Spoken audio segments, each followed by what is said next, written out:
Salut tout le monde, j'espère que vous allez bien et bienvenue sur la chaîne. Dans cette vidéo, nous allons vous dire comment 3 cafés gourmands ont convaincu Jean-Jacques Goldman pour participer à l'écriture de leur dernier single.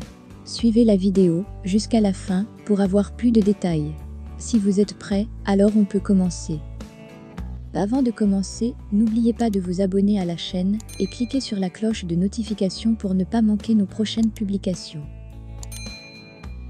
Jean-Jacques Goldman, comment 3 cafés gourmands ont réussi le gros coup de travailler avec lui. 3 cafés gourmands sortent un nouveau titre travaillé avec Jean-Jacques Goldman. Le chanteur a écrit et composé leur dernier titre quand, avec eux. Ce n'est pas un mince exploit qu'ont réussi les membres du groupe 3 cafés gourmands.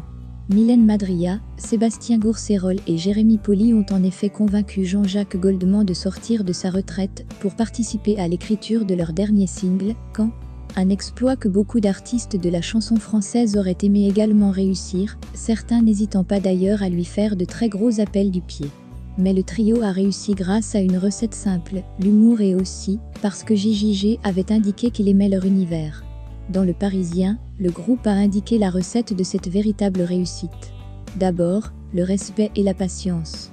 3 cafés gourmands a donc pris contact avec Jean-Jacques Goldman quand ils ont appris qu'il était sensible à leur musique.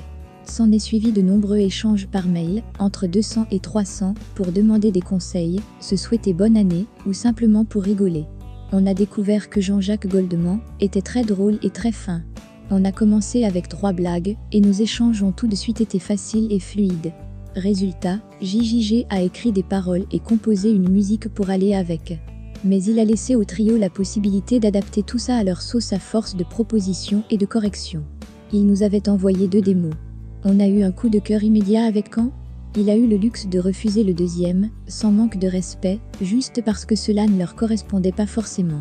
On est sûr que beaucoup aimeraient le récupérer. Et puis, Goldman les accompagne aussi en leur prodiguant des conseils, mais reste en retraite. Cette chanson n'est qu'un rare extra qu'il s'est accordé. Et les 3 cafés gourmands le savent bien, eux qui mesurent la chance folle, le privilège de travailler avec ce monument, mais ils tiennent également à redire à ceux qui rêvent d'un retour de leur idole. Non, JJG n'est pas de retour. C'est, a priori, un on-show. Il est bien à la retraite.